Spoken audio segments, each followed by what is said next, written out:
పెళ్ళైనా పండగైనా వేడుక ఏదైనా పట్టుచీరల ప్రత్యేక వేదిక వారాహి సిల్క్స్.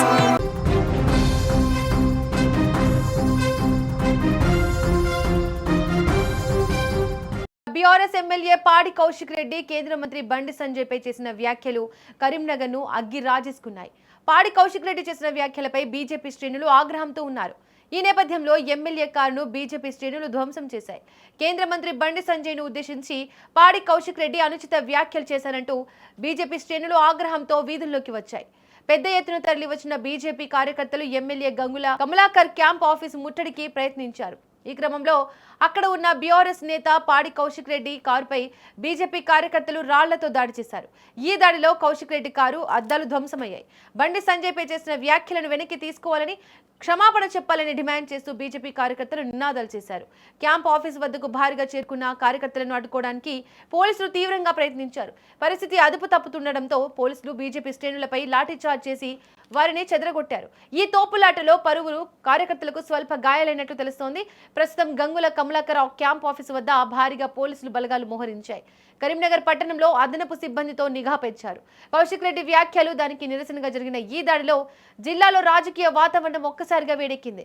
రైట్కి ఇదే అంశానికి సంబంధించి మరింత సమాచారాన్ని మా ప్రతినిధి సదాచారి అందిస్తారు. సదాచారి, చెప్పండి, పాడి కౌశిక్ రెడ్డి చేసిన వ్యాఖ్యల తర్వాత కరీంనగర్ లో పరిస్థితి ఏ విధంగా ఉంది? ప్రెసెంట్ అక్కడ సిచ్యువేషన్ ఏంటి? కరీంనగర్ లో రాజకీయ యుద్ధం మొదలైందని చెప్పొచ్చు. ఇక్కడ పరిస్థితి చూసుకున్నట్టయితే చాలా ఉద్రిక్త పరిస్థితులు ఉన్నాయి. ఒక్కసారిగా అంటే కేంద్ర మంత్రి బండి సంజయ్ కుమార్ పై అనుచిత వ్యాఖ్యలు చేశారు పాడి కౌశిక్ రెడ్డి అని చెప్పి బీజేపీ శ్రేణులు పెద్ద మొత్తంలో కరీంనగర్ ఎమ్మెల్యే క్యాంప్ కార్యాలయాన్ని ముట్టడించారు బీజేపీ శ్రేణులు. ఈ నేపథ్యంలో ఇక్కడే ఉన్న పాడి కౌశిక్ రెడ్డి వాహనంపై అయితే కర్రలు రాళ్లతో దాడి చేసిన విజువల్స్ మీరు చూడొచ్చు. భారీగా వాహనం అయితే ధ్వంసమైన పరిస్థితి. అదే విధంగా క్యాంపు కార్యాలయాన్ని ముట్టడించడానికి ప్రయత్నించారు బీజేపీ శ్రేణులు. ఇక్కడ ప్రస్తుతం క్యాంపు కార్యాలయ పరిస్థితులు అయితే ఇక్కడ పరిస్థితి ఆందోళనకరంగా మారింది. పెద్ద మొత్తంలో పోలీస్ బలగాలు అయితే ఇక్కడ మోహరించడం జరిగింది. ఇక్కడ మీరు పరిస్థితులు చూడొచ్చు. పూల కుండీలతో సహా రాళ్లతో కర్రలతో దాడి చేసిన పరిస్థితి అయితే ఇక్కడ నెలకొంది. ఆ సిచ్యువేషన్ చూస్తే కారు అద్దాలు మొత్తం ధ్వంసం చేసినట్లుగా తెలుస్తోంది. అక్కడ పోలీసులు బలగాలు మోహరించాయా? ప్రెసెంట్ అక్కడ ఏ విధంగా ఉంది? అయితే వచ్చారు. ఈ నేపథ్యంలో ప్రెస్ మీట్ లో కేంద్ర మంత్రి బండి సంజయ్ చేసిన అనుచిత వ్యాఖ్యలపై బీజేపీ శ్రేణులు దాన్ని తీసుకొని క్షమాపణ చెప్పాల్సిందిగా డిమాండ్ చేస్తూ వీధుల్లోకి అయితే వచ్చారు. ఈ నేపథ్యంలో బీజేపీ శ్రేణులు ఒక్కసారిగా క్యాంప్ కార్యాలయాన్ని కరీంనగర్ ఎమ్మెల్యే క్యాంప్ కార్యాలయాన్ని చేసే ప్రయత్నం చేశారు. ఈ నేపథ్యంలో ఉద్రిక్త పరిస్థితులు నెలకొన్నాయి.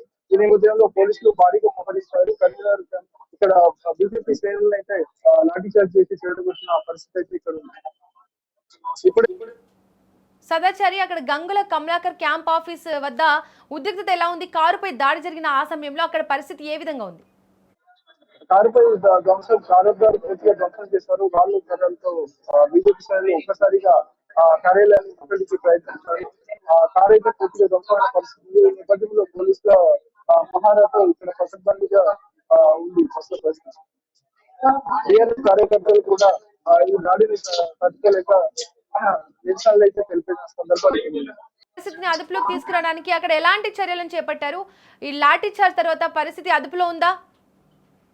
భారీగా పోలీసులు అయితే మోహరించారు. ఇక్కడ ఎటువంటి ఆందోళనకర పరిస్థితి నెలకొన్న పోలీసులు అయితే జాగ్రత్తలు తీసుకున్నారు. అయితే ఇక్కడ రోడ్డు డైవర్ట్ అయితే చూశారు. ఇక్కడ భారీగా కార్యకర్తలు వేరే వైపు మళ్ళించారు. కూడా రైట్, ఇక సదాచారి, బీఆర్ఎస్ నేతలు ఎవరైనా ఈ ఘటనకు సంబంధించి స్పందించారా? ఇప్పుడు మీ ప్రత్యక్ష సాక్ష్యం మాట్లాడించే ప్రయత్నం చేస్తున్నారు. Right Sadachari, thank you. మొత్తానికి పాడి కౌశిక్ రెడ్డి చేసిన వ్యాఖ్యలు తెలంగాణ రాజకీయాల్లో తీవ్ర దుమారం రేపాయి. బండి సంజయ్ పై చేసిన వ్యక్తిగత వ్యాఖ్యలతో బీజేపీ శ్రేణులు ఆగ్రహానికి గురై నిరసనలకు దిగడం, కారు ధ్వంసం వరకు పరిస్థితి వెళ్లడం రాజకీయ ఉద్రిక్తతను మరింత పెంచింది. ప్రస్తుతం కరీంనగర్ లో భారీ పోలీస్ బందోబస్తు కొనసాగుతుండగా ఈ వివాదం రాబోయే రోజుల్లో మరింత రాజకీయ రగడకు దారితీసే అవకాశాలు అయితే కనిపిస్తున్నాయి. ఇలా నేను ఒకటే అడుగుతున్నా బండి సంజయ్ గారు, నేను ఛాలెంజ్ విసురుతా ఉన్నా. నీకు దమ్ము ధైర్యం ఉంటే నువ్వు మొగనువే అయితే నేను సవాల్ విసురుతున్నా కరీంనగర్ గడ్డ మీద నుంచి. రా, ఈ గీతా భవన్ చౌరస్తాలో చెప్పు, నువ్వు మా కేటీఆర్ గారిని నేను తీసుకొని వస్తా. ఇవాళ ఏ సబ్జెక్ట్ మీద మాట్లాడదామో చెప్పు. ఇవాళ ఉట్టిగా మమ్మమ్మ తెత్తెత్తే పెబ్బెబ్బే కాదు. బండి సంజయ్ గారు, నీకు దమ్ముంటే సబ్జెక్టు మీద చర్చ పెడదాం దా. ఇరిగేషన్ మీద చర్చ పెడతావా? కేటీఆర్ గారితో నీ దా వస్తాడు మా కేటీఆర్ గారు. సివిల్ సప్లై మీద చర్చ పెడతావా? దా వస్తాడు. నీ హోమ్ డిపార్ట్మెంట్ మీద చర్చ పెడతావా? దా వస్తాడు. ఐటీ ఇండస్ట్రీస్ మీద పెడతావా? వస్తాడు దా.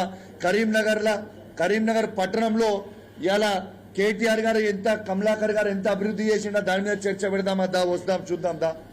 ఇవన్నిటి మీద చర్చ పెట్టండి. మీరు సబ్జెక్టు మాట్లాడండి తప్పితే మీరు సబ్జెక్టు మాట్లాడకుండా మెమ్మెమ్మే తెత్తెత్తే పెబ్బెబ్బే అంటే కలవదు బండి సంజయ్ గారు. మీరు నోటికి వచ్చినట్టు కేటీఆర్ గారి మీద మాట్లాడితే మేము కూడా నోటికి వచ్చినట్టు కంటే మాట్లాడగలుగుతాం, నీకంటే ఎక్కువ మాట్లాడగలుగుతాం. నోటికి వచ్చినట్టు నీకంటే ఎక్కువ మాకు కూడా మాటలు వస్తాయి.